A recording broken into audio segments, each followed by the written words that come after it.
Kaya lang po tayo nahihirapan minsan kasi lagi tayong emosyon. Emosyon ang pinapagana natin rather than logic. Kumita ka kasi, kaya mo siya ginagawa.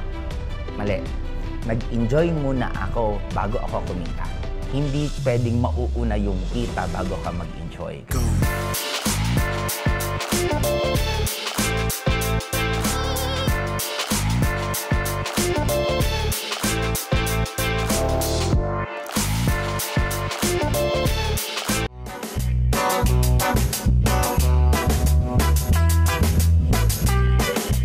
Ano bibili natin? Bulalo. Gusto niyo, may bulalong malaman tayo. May long malaman sa kamautang. Sige. Trabaho ko, makikakain lang ako.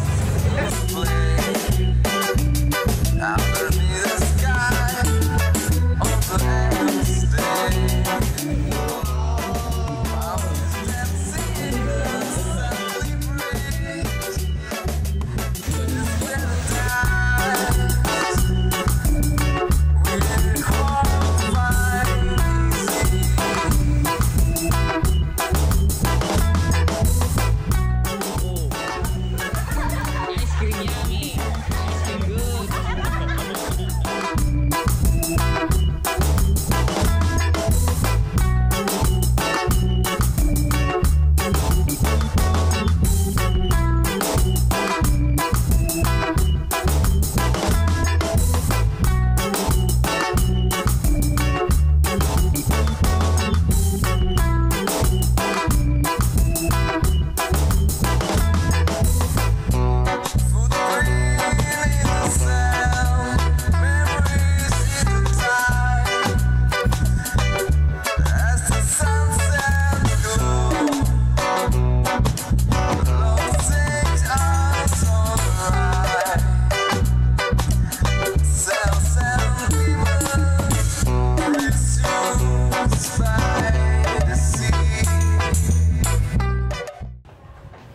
Hi classmate, kumusta kayo? Actually, kararating ko lang din dito sa Pilipinas, pero ilang araw na rin pala. And galing kaming Korea for 10 days. Buti na nga lang, hindi kami inabutan ng snow kasi ang lamig-lamig po talaga ng sobra. And right now, nandito naman po ako sa Tagaytay kasi meron ako mga bagong group na hinahandle na papagandahin po natin talaga ang magiging results nila by next year of 2025.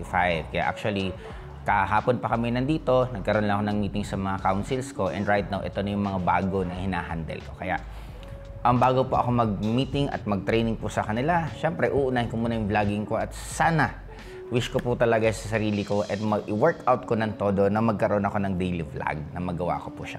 Anyway, bago ako magsimula, batiin ko muna, ito si Brian, congrats sa tree planting project mo at sa Aura Coin Foundation. May isa lang yung influencer na nagpapabati sa akin ito, kaya hello po sa'yo Brian and congratulations. Okay? And ito naman po medyo natawa lang talaga ako. Kasi ito naman classmate, si Ashley Smith, BY8WZ.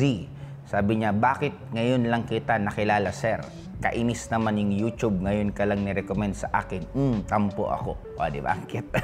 But anyway, sabi ko nga, mas lalo akong magiging, by 2025, mas magiging aggressive po ulit ako sa pagbablog. Kaya, hopefully, magawa ko na po mag-daily vlogging. Okay?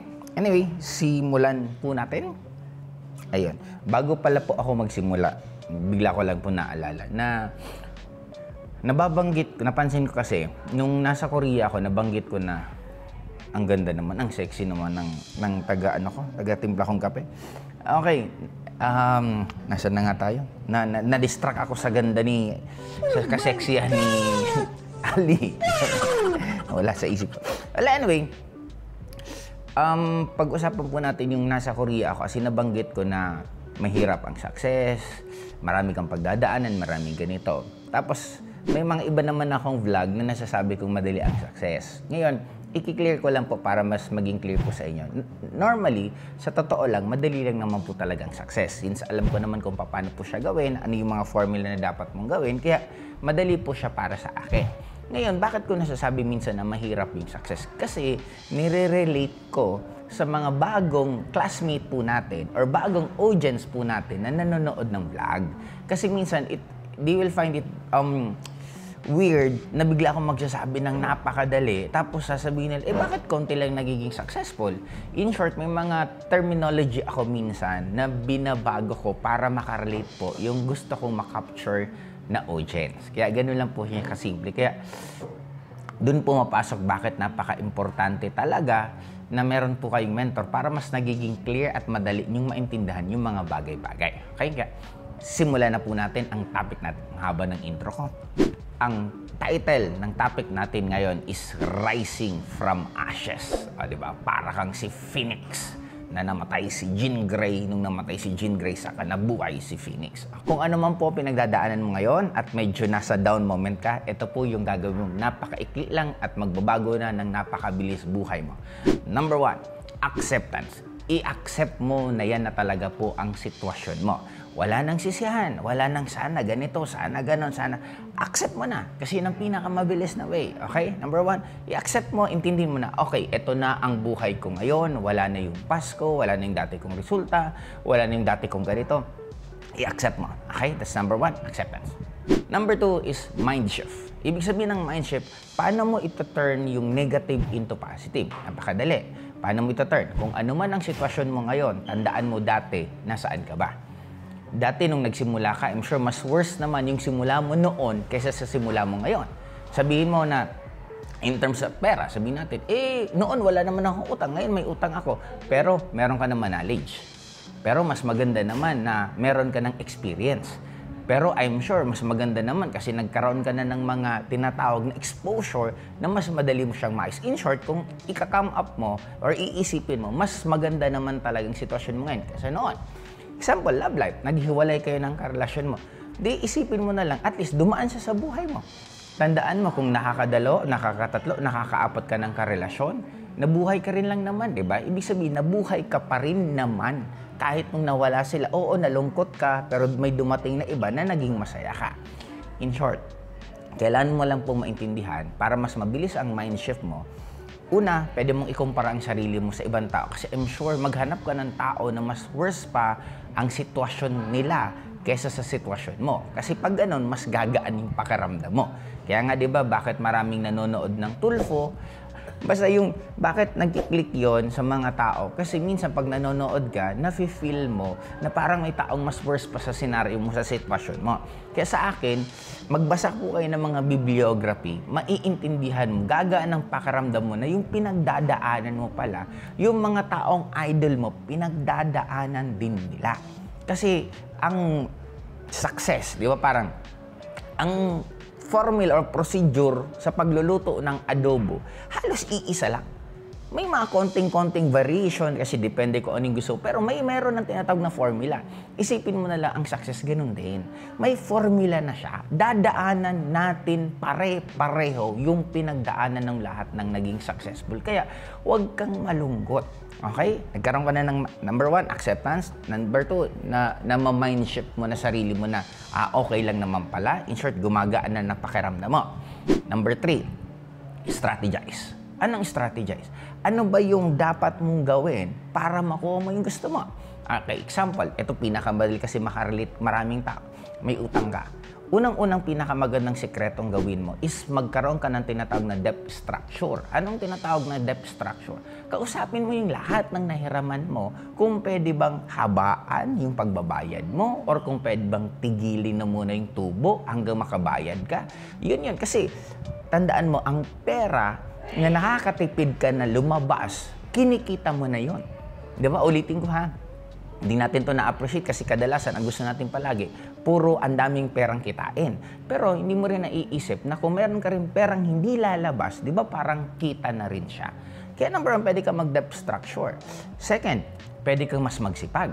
Okay, kung kumikita ka ng 500 pesos per day, what if maghanap ka pa ng sideline na pwede kang kumita ng another 500 pesos o di magiging 1,000. O di yung kikitain mo, pwede mo na ulit pang dagdag pambayad pa yon. In short, ang pag-i-strategize niyo, napakadali po niyan computein. Kaya lang po tayo nahihirapan minsan kasi lagi tayong emosyon.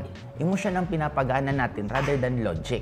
Compute mo lang, ano ba sitwasyon mo? For example, gusto kong bumili ng sapatos. Itong sapatos na to, nasa mga 10,000. yung kinikita mo, eksaktong-eksakto lang naman sa panggastos-gastos mo. Di napakadaling sagot po niyan, classmate. Di ba? Ang magiging sagot lang naman dyan, paano? Ang gagawin mo lang, maghahanap ka lang ng ibang pagkakakitaan na magbibigay sa'yo ng panibagong pasok ng pera na pwedeng yun ang gamitin mo pang dagdag pambili mo ng sapatos. Ang iba naman, wala nga akong mahanap na ibang pagkakitaan. Bakit hindi ka mag-overtime sa trabaho mo? Bakit hindi ka, example, mag-iisip ka lang, classmate, ng problema sa iniikutan mong mundo. Nagtatrabaho ka, anong kadalasan problema? Baka gusto ng mga kaopisina mo na sa'yo na lang bumili ng ulam. Di magluto ka na lang ng ulam sa bahay mo, tapos idamay mo sila, bentahan mo sila. Ang maganda doon, nalibre ka na ng ulam mo. Kasi syempre, yung lulutuin mo, yung mga sobro-sobro dyan, yan na rin ulam mo. Nabentahan mo pa sila, kumita ka pa. In short, be creative to strategize kung paano mo lalong masusolusyonan yung sitwasyon mo or kung paano makukuha yung gusto mo. Kasi meron at meron yan sagot. Kaya nga katulad sa amin right now, nandito kami ngayon sa Boracay. Boracay, biglang Boracay, sabi ko. Parang na-miss ko mag-Boracay. Anyway, nandito kami ngayon sa Taamag Katono, Boracay, Tagaytay. Nandito kami ngayon sa Tagaytay na we're going to strategize. Ano yung mga gagawin namin this coming 2025? Kaya yun, okay? Number 4, last. Dito na tayo magtatapos. Sa number 4, classmate, kailangan mong i-enjoy. Kasi ang solusyon po ng sitwasyon natin, hindi naman po yun isang linggo, isang buwan, normally po taon yan. Kaya bakit kailangan mong i-enjoy? Kasi hindi ka magtutuloy-tuloy ng ginagawa mo kung hindi mo siya ini-enjoy. Parang sa akin, sabi ko nga, ako nag-i-enjoy ako sa ginagawa ko kasi more than 21 years ko na po itong ginagawa. Hindi ko naman po ito gagawin ng ganito katagal. Sasabihin ng iba, kumita ka kasi kaya mo siya ginagawa. Mali. Nag-enjoy muna ako bago ako kumita. Hindi pwedeng mauuna yung kita bago ka mag-enjoy. Kasi hindi naman po maganda at marami pong kinikita ako on my first few years Try to imagine this, classmate. On my first 1 year sa networking industry ginagalawan ko, I earned 20,000 pesos. On my first 1 year. Ibawas mo na doon yung pagpunta ko ng Manila, pag-attend ko ng mga training. May kinita ba ako? Wala. Negative pa ako. Bakit ako nagtuloy? Kasi naging masaya ako. Naging masaya akong nagbago na yung circle of friends ko. Naging masaya ako na may natututunan ako. Naging masaya ako na nagbago yung ugali ko. In short, doon ako nagsimula. Kaya, yun ang pinaka-classmate na i-enjoy mo. Ulitin ko i-rephrase ko na lang. Ulitin ko lang. Number 1, acceptance. Number 2, mind shift from negative into positive. Number 3 is strategize kung ano yung mga dapat mong magawang solusyon sa sitwasyon mo. Number 4, i-enjoy mo. And number 5, i-comment mo, classmate, dito sa bidyong to, pag nakaranas ka na ng mga pagbabago sa buhay mo. Kasi 100%, sundin mo formula ko, magbabago talaga ang buhay mo. Hindi man actually sa sobrang haba. For the first few days lang, na ganyan ang sundin mo, actually, hindi nga for the first few days. For the first few minutes na sundin mo lang yung formula ko, pustahan tayo. Meron ka ng mararamdaman na kakaiba. Kaya, wag mong itipid yan, i-comment mo yan. At syempre, i-share mo rin to sa mga kakilala mo na nangangailangan ng video natin para magkahilahan tayo. Kasi, pagkatapos ito, gagawa ulit ako ng isa pang vlog hanggang makahabol tayo dun sa goal ko na mag-daily vlogging. Okay, classmate, dito naman tayo. Bye!